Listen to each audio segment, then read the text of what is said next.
Hey, security peeps, we are back with another edition of Breaking into Cybersecurity Leadership Edition 2.0.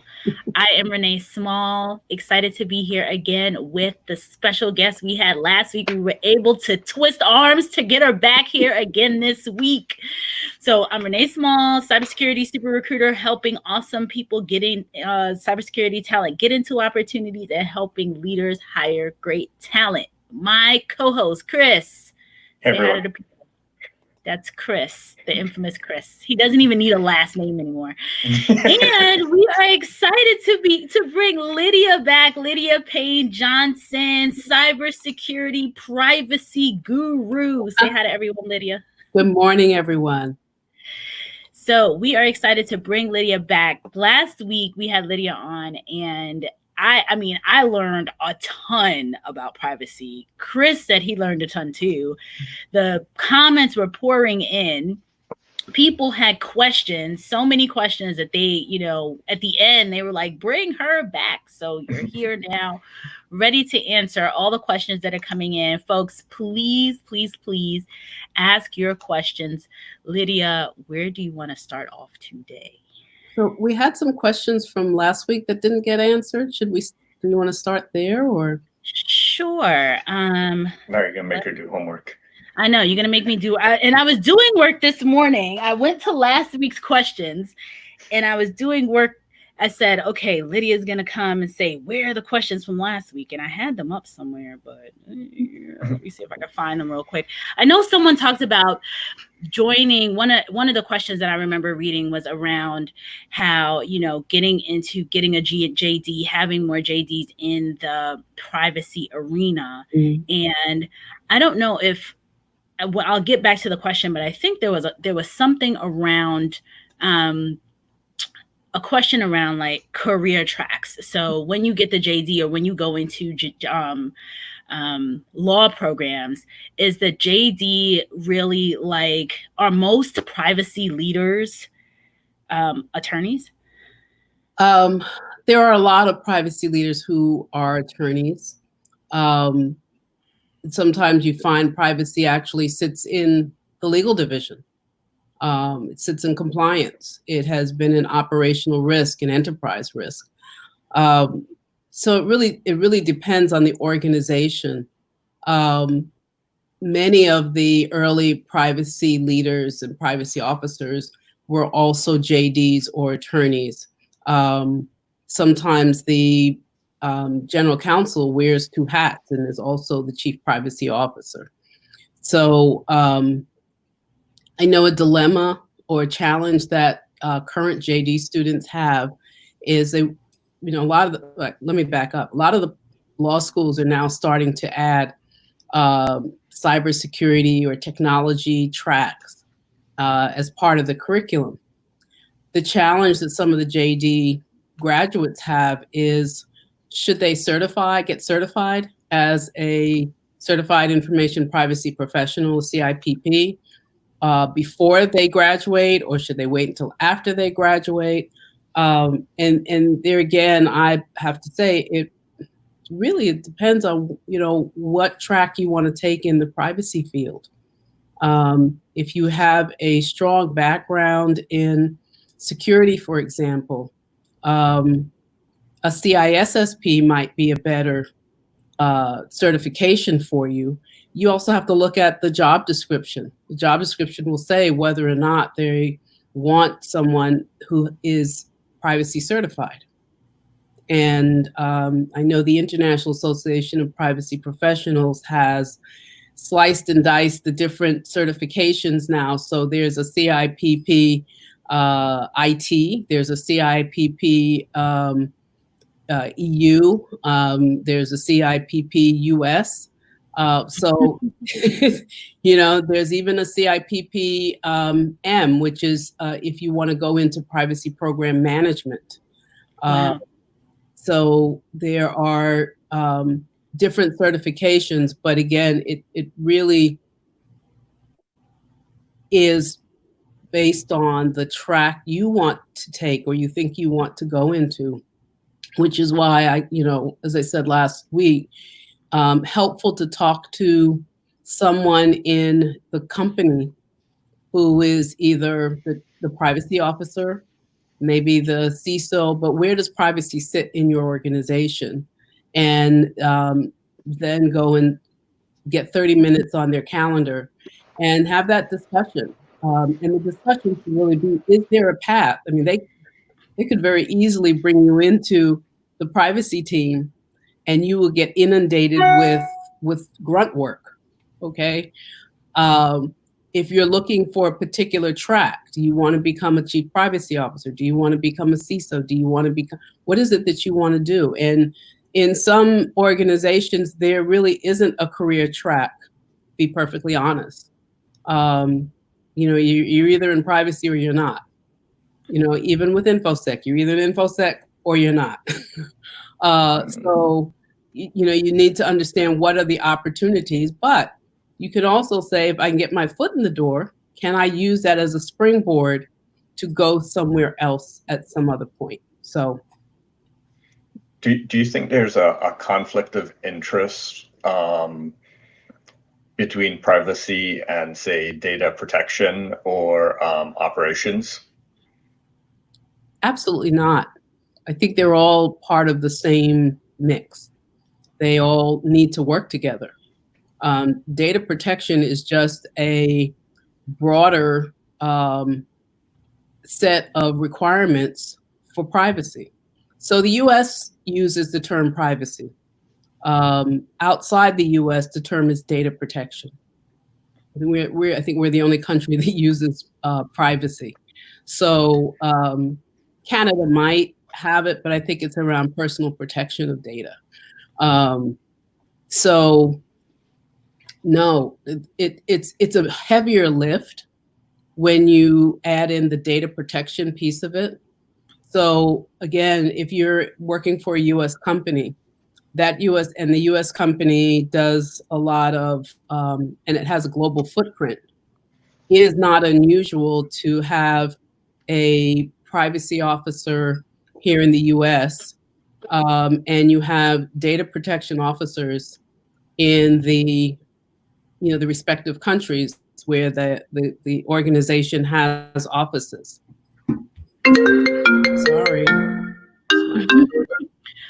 All these busy people we have on here, phones ringing. They're looking for Lydia. Okay, Jamal Douglas, thank you so much. So first, I want to shout some people out. Jonathan Harris is here. Terrence is here. BB, good morning.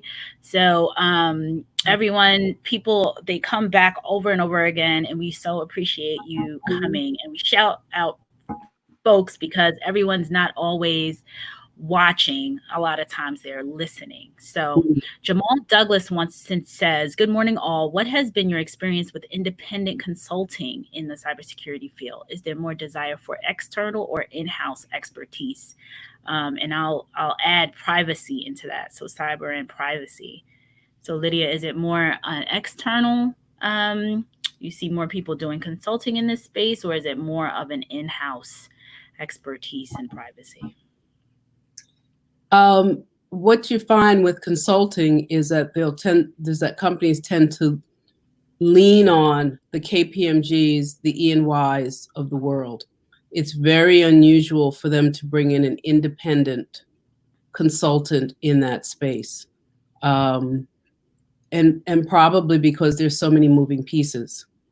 And so easier to bring in a KPMG or a Big Four team and, you know, assign folks accordingly, as opposed to one person who may only have access to one or two resources. Plus KPMG, and I'm not leaning in KPMG's direction but that's your former employer, right? You used to work there? No, I was at PwC. Okay. PwC. But they, you know, a lot of times they already have the relationship with the company and they have the background. They've been doing it for quite some time. Plus they, you know, there's follow-on work that they tend to get in terms of forensic testing and, you know, some of the other audit work or even incident response. is what they'll help a company with. So it's hit or miss with independent consulting, but just know that you're competing with KPMG and PwC and EY, Grant Thornton in that space. Do you feel that privacy, talking about those companies, tends to be more of a compliance concern for companies than a proactive thing that they do? Yes. Well, that was short and sweet. I mean, if they're bringing in, I'll give you two examples that I am very much aware of. And I know of three. One is at PwC, AIG needed, the regulator was on them like white on rice. And AIG had 63 subsidiary companies around the world. Wow. And they had all kinds of issues with respect to data management. And so the regulator essentially stepped in and said that they were giving them 5 years to clean everything up. So they called in PwC, they called in Deloitte, they called in E&Y. What kind of slowed it down for them was that it was literally a month before the market crash in 2008. So when I was at CIT became a bank holding company as part of the financial crisis. They declared bankruptcy. They got out of bankruptcy. They didn't even have a compliance group. They brought me in as a chief privacy officer.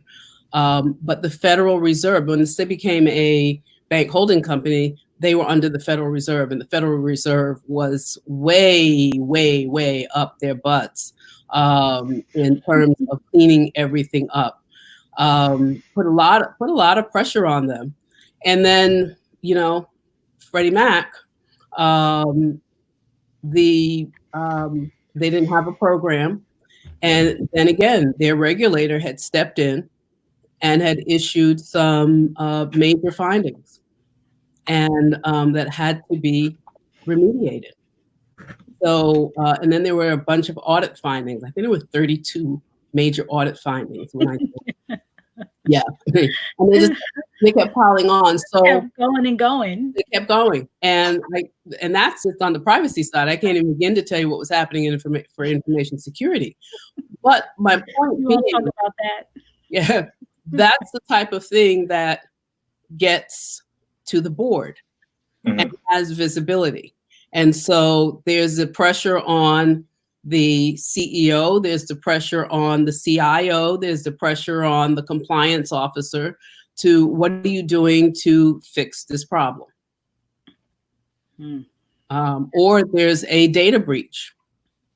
And now all of a sudden you have to get under the hood and see, okay, what was the data breach and why did this happen? So now you're bringing in a big four to take a look at it, and then to figure out where do you have those gaps and what needs to be cleaned up. Talking of data breaches, do you feel that companies accurately track the origins of their privacy data or data in general to be able to really trace back during a breach where it came from, what purpose it was acquired for, and why it's being used? No.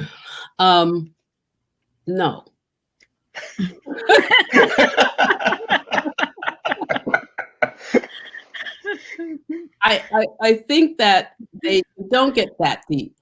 I think that when a breach happens, it's kind of all hands on deck for privacy and legal and maybe HR or your communications people, your regulatory people, not regulatory, but the in-house folks, in terms of, okay, we have to figure out what happened here.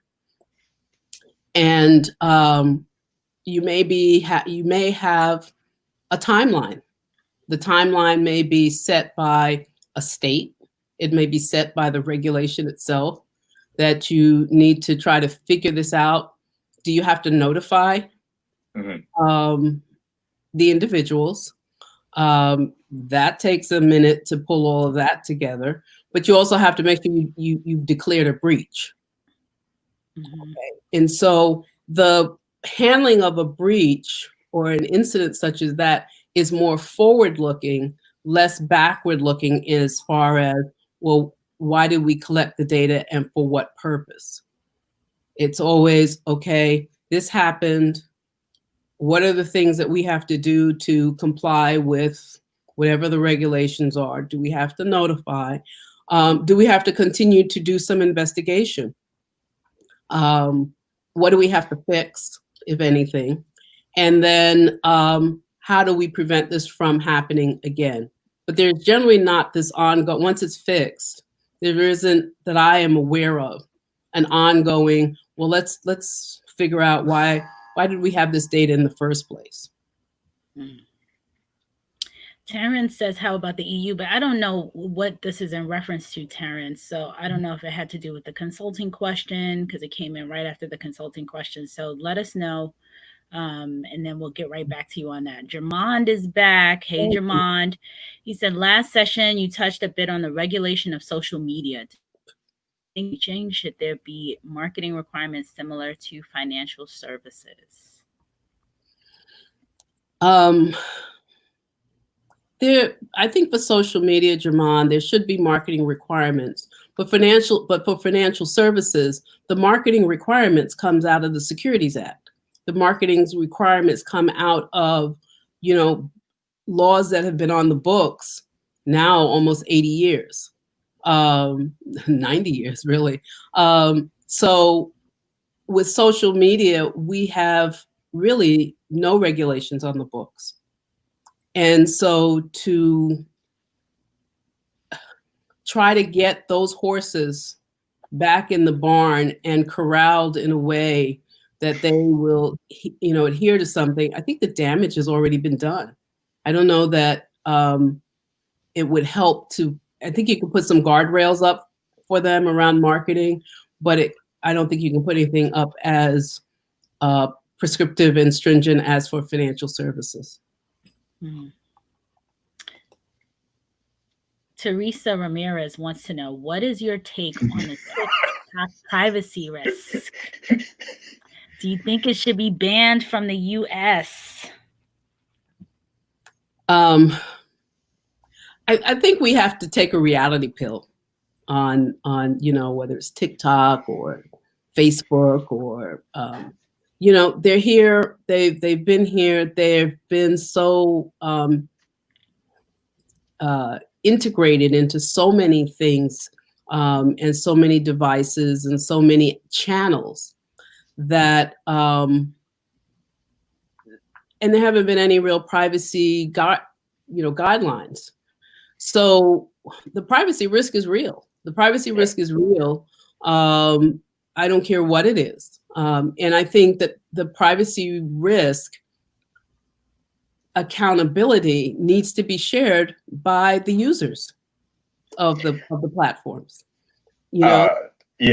That's where I want to jump in, because unlike some of the other social media platforms where what the users put in is what typically goes out, TikTok takes that a step further, to the point where if it lives on an Android application, even when the application itself is not running, it's running location services, telemetry services, copying and pasting your clipboard. Like, it's just rampant. So yeah. I think it's removed in India. I think in India it's banned. It's like, yes. Not, yeah. The red flag should have been, look at where it's coming out of. It's coming out of China, right? And I mean, you can go all the way back to the early days of privacy when you could not travel, particularly to Asia, with a good laptop because they would take it because they wanted the technology. So if you were traveling to that region of the world, a lot of times a company would give you a dummy laptop so that if they confiscated, they couldn't get good information. So it's not like this is new news about China. So at its, in the early days of TikTok, US as well as other companies had the opportunity to say, hey guys, we don't want this because we know what you're doing. They're like, I think it's Venezuela. If you have a presence in Venezuela and you or import any data into Venezuela, you have a data center there, Venezuela says, you know what, this is our data. Good luck trying to get it out and get it back from us. And we can do with it as we want. So you don't send your data you don't set up a data center in Venezuela. I think of TikTok the same way. It's not like people shouldn't be surprised because we kind of knew.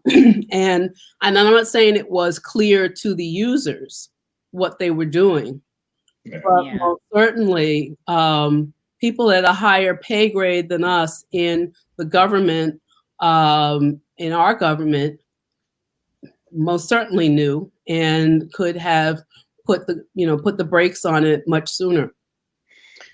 Speaking of, like, you mentioned Venezuela and owning the data. Do you think companies treat data that they've acquired as a toxic asset that as it ages, it becomes more deadly to them? Like, why own marketing data from 20 years ago if you're not actively using it? Well, companies are not really good at data retention and data management policies.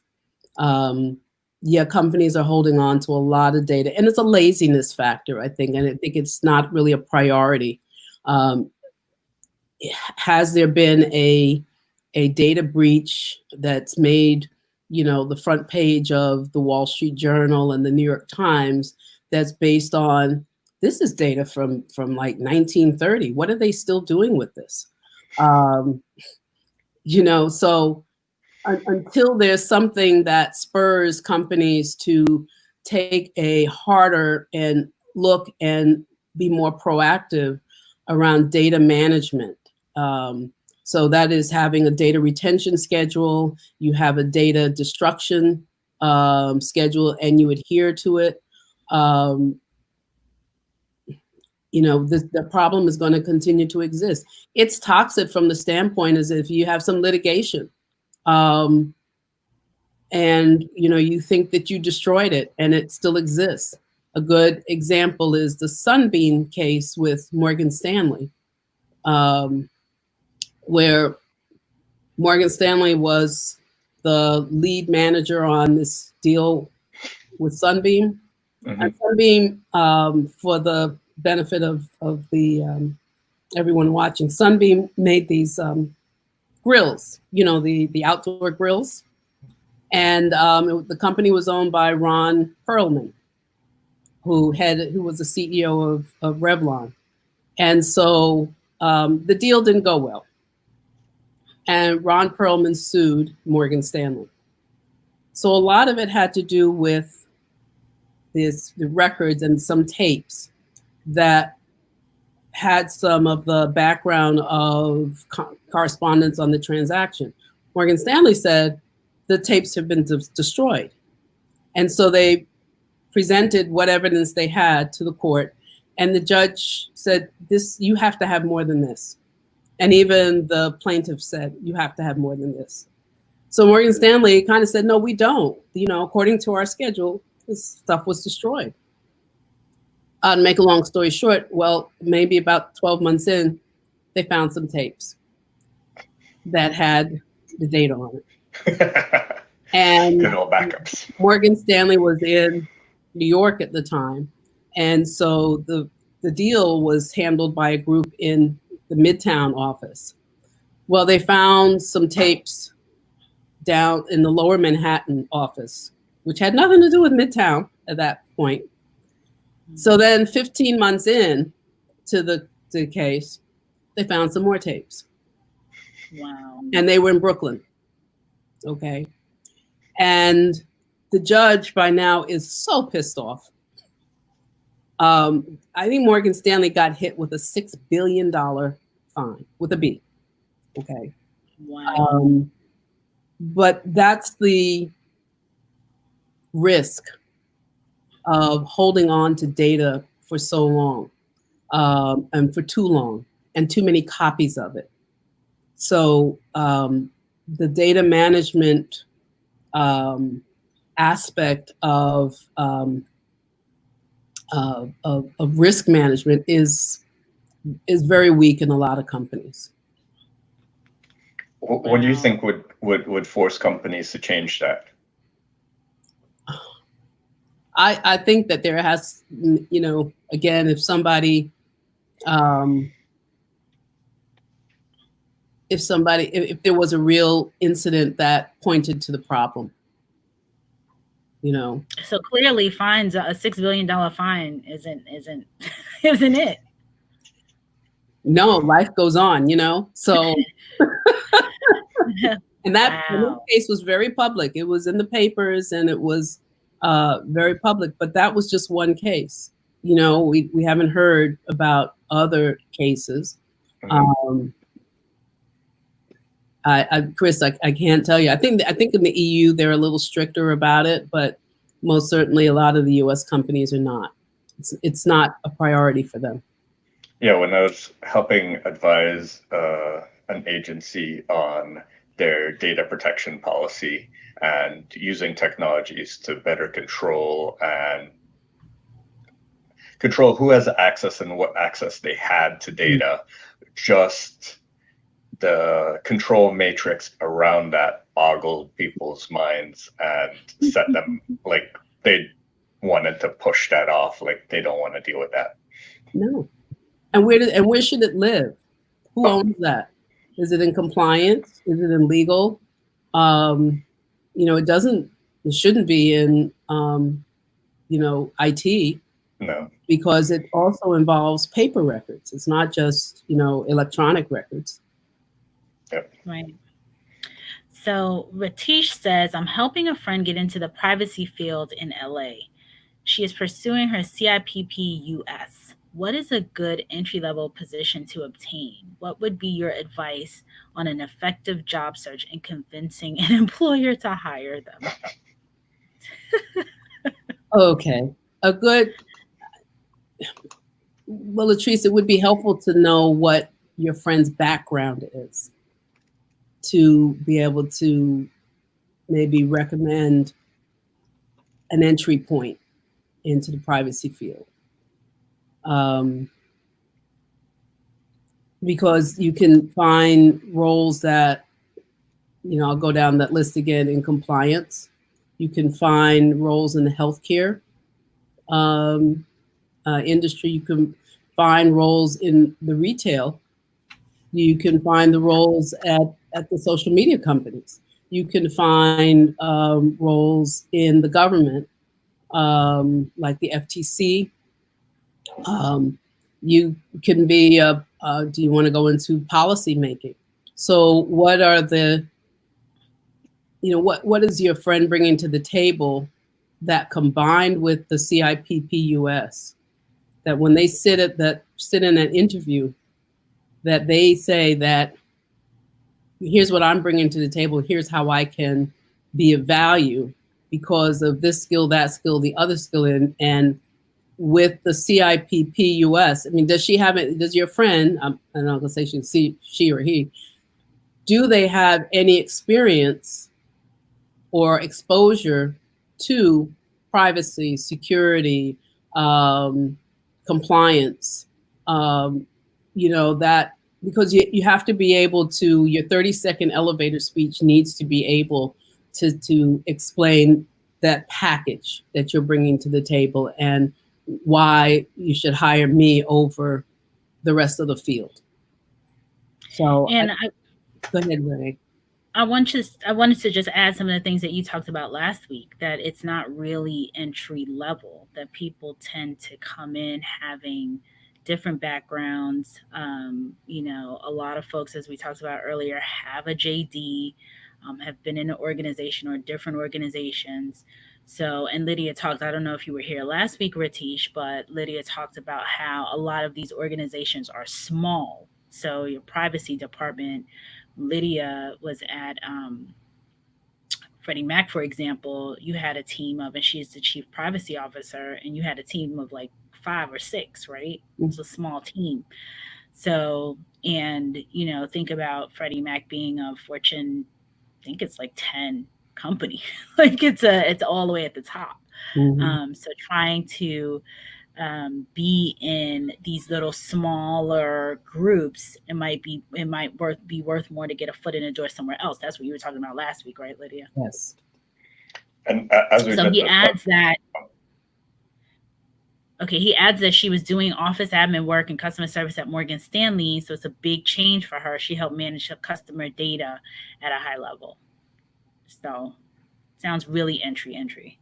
It is very entry, and she may consider, again, depending upon the company she's looking at, and I would say talk to the chief privacy officer at Morgan Stanley, the current chief privacy officer at Morgan Stanley, to see what's available over there.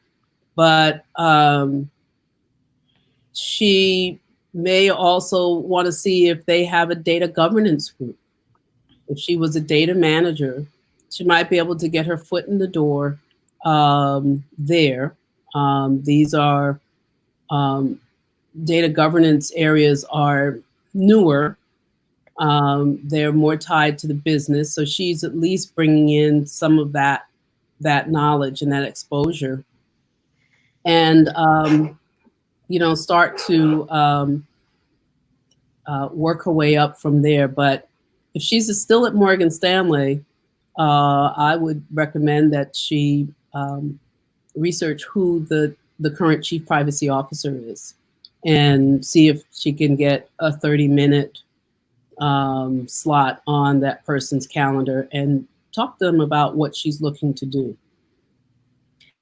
I want to add in, Lydia, I think that's such a good point. People tend to reach out to me, Chris, you, and a lot of the times the opportunity is within the company that they're in right now. And this is for all types of cybersecurity, all types of security roles in general.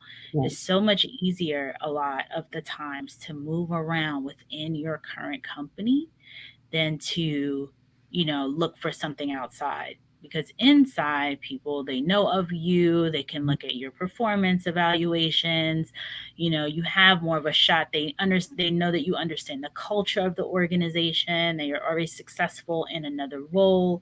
So it's a lot easier and simpler to move someone around within, and a person may be, cheaper in terms of compensation and bringing in like an expert from outside.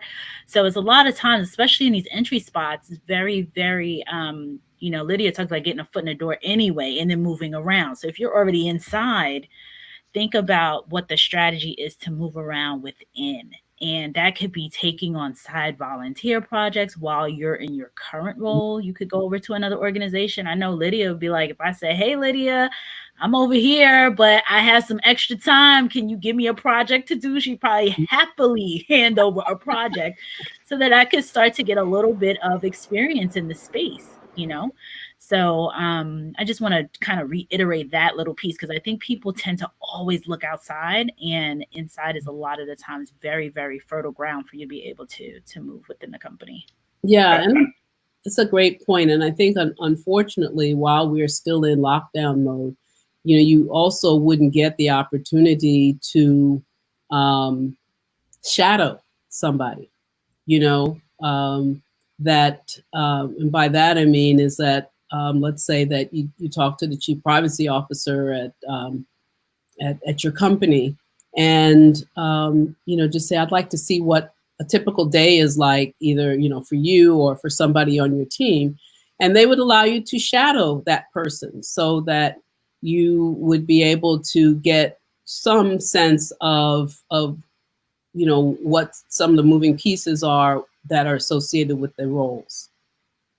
Yeah. So Richie says, excellent points. Really appreciate it. So you're welcome. One of the things Dan mentioned yesterday, I know it might align with this, is that a lot of the smaller companies don't have room for a full-time data privacy someone. So for those looking to build their experience, they can go to these smaller companies, advise them, and build up their experience, because you can work more closely with the managers and gain that experience while you're looking to build yourself up. The caveat I would add there, though, is that if you're going to go that route, you still have to have some experience, because remember, you're going to be advising them, and you're advising them on things that have to do with regulations. And so if you don't have the requisite background and you're just entry level, then it becomes a bit of a risk for the organization, because how do they put assurance around what your interpretation is or what you're recommending? Makes sense. Mm-hmm. Good point. So Jeanette says, what are your thoughts about COVID-19 contact tracing and HIPAA? They are related, but as I have seen, right now I'm at George Washington University, and we're doing a lot of 11th hour review of vendors that are literally coming out of the woodwork for contact tracing. Universities are trying to, get the students back in on campus by the end of August. But early on, for schools that have medical or they have hospitals that are associated with them, or medical schools, when we were looking at Zoom and Google Teams and looking at other providers at the start of the lockdown period, when everything was going remote, there was an exception that was issued around HIPAA requirements and some of the COVID-19 requirements that had popped up out of the CDC. As far as contact tracing, some of the companies are able to do it by barcodes, randomly generated barcodes, which would not necessarily, if you were to reverse engineer it, you could not identify the underlying person. I think that is right now probably the most HIPAA compliant you could probably get. And like I said, I think that approach is doesn't put you into any kind of dark waters as it pertains to personal health information. But I think, the other thing I believe is that it's going to be tough right now because this is all brand new. And a lot of these companies that are coming to the table with these offering contact tracing, they haven't really been in it either. And so I think it's going to be hit or miss initially. And since there was this sort of exception that was extended, would you be able to double back and cite HIPAA violations if in fact there was an issue down the road? So I think, Jeanette, it's a great question, but I think it's a wait and see right now. So Jamal says, great question, Jeanette. Apologies and thank you for answering my question. No apologies needed, Jamal. We're just here to answer questions. So Lydia, I'm curious about, last week you talked about the course that you'll be teaching at Brooklyn College, right? Well, tell us about New York Law School. New York Law School. New York Law School. Tell us about it. What are you going to be teaching? It's basically going to be information privacy law, one-on-one. And New York Law now has they have a technology and innovation track for their at the law school, which is really great. And it'll be basic, but I think that what I am also going to bake into the syllabus is the operational aspects of managing privacy and privacy compliance. Nice. Sounds exciting. I'm looking forward to it. I think that's always good to blend in the real world operations and management rather than just the theory and the law, to help the students think about what they would really experience in the real world. Yeah, and I think that the practical application of it, if you step out of whether it's a law school or it's a cybersecurity program, either graduate level or undergraduate level, and you have that practical knowledge that you can sit at, an interview table and you can talk to, that helps to give you an edge over the others who just know the law, or they know the technology. Do you think organizations are going to have more internship opportunities, especially for like law students that have this track coming out and they, studying this track, that they'll have more internships focused in this space? Or are you seeing that right now? I know that New York Law School actually started an internship program this summer, like that. I believe George Washington may be trying to stand one up for not this summer, but next summer. I think you are going to see more of it because I believe that the career counselors, and I was actually on a panel last year with the career counselors from law schools, that they are realizing that there is this gap between, textbook law and, okay, you take the bar, you could, you get admitted, but then for students that want to get into this space, that they really are at a disadvantage. So I do think you're going to see more intern programs and partnerships with law schools. That's really good to hear. And for somebody like Ratish, that his friend is interested in potentially going that route and getting, potentially getting a law degree. Now, Lydia, when you have a JD, and a lot of the attorneys that are in the space have JDs, but would the LLM also have this type of a track? I don't know like the intricacies. So is that something that? Yeah, the LLM is usually if you want to teach. Okay. That's when you would get an LLM. I think that it would be helpful if, a lot of the schools actually did the internships within their own IT and compliance areas and not looked to outside companies to partner with. That's a great idea. like that is an area that the help is totally, obviously you being in it, the help is needed. Yeah. The students are already there, right? Mm-hmm. Yeah. Start that up, Lydia. We did talk about it last year with Brian Markham and before he left. And then we talked to the head of the law school, but then it didn't go anywhere yet. And with the lockdown, again, it's tough. It is tough. Yeah, for sure. So we're almost at 45 minutes again, Lydia, with all these great questions. And I think we have to run. I know Chris has to run. So Chris, you want to wrap it up with Lydia right now? Oh, well, Teresa has a quick question. And then one quick question. I have no experience in the field. I have a BA in Management Information System. Is a help desk job my only option when trying to break into the field?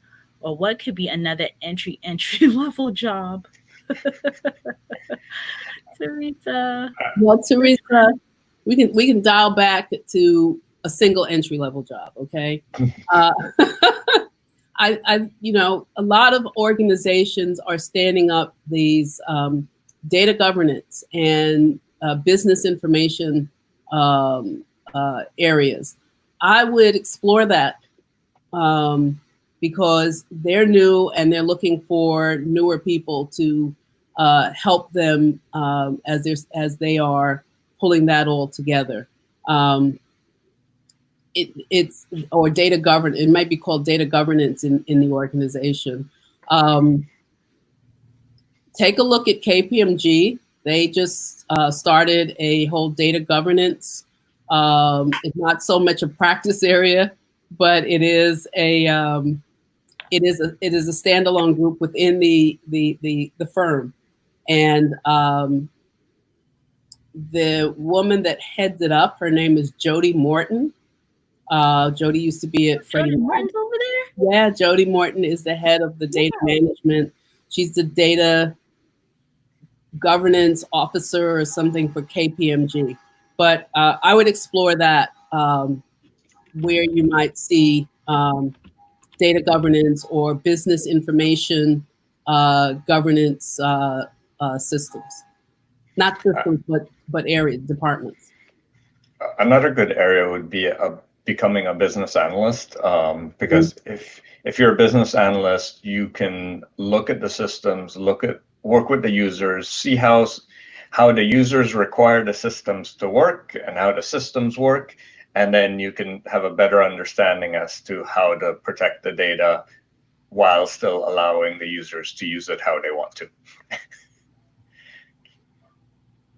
The last thing I'll add to that too is that if you can't get into that area, because some of those tend to be small areas too, a lot of times they have what they call data stewards or data custodians. And they're just folks that this is just another title that's tacked on to what they're already doing. If there's an opportunity for you to become a data custodian or a data steward, raise your hand for that. Good point. Okay, Chris, you want to wrap? If you had to summarize everything you said today into one piece of sage advice, what would that be? I think it's not any different than what I said last week. Identify what it is you want to do. If you want to get into privacy or you want to enhance what your background is in security with privacy, take a minute to understand what all these different aspects are and then pursue that. Take the time to speak to somebody in your organization who is either working in privacy or heading up privacy, to get a sense of what opportunities may exist, what the career track is, but really important to be solid on what you're interested in. It's not enough to say, hey, I'm looking to break into privacy, but what is it what do you bring into the table that would be a good fit with the privacy organization? Awesome. Thanks. Thank you so much again, Lydia. We really, really appreciate your time and for you coming back with us so quickly too. I know how you had to rearrange your schedule, so I really, really appreciate it. I know everyone here got their questions answered, so that was fantastic. And we will have to bring you back again another time. I know you're super busy, but we'll make sure to bring you back, fit you in there somehow, and don't be a stranger. So, okay. Everyone else, thank you so much for joining us. Thanks for your awesome questions and engagement. And we will see you again on another episode of Breaking Into Cybersecurity, the Leadership Edition. Bye, everyone.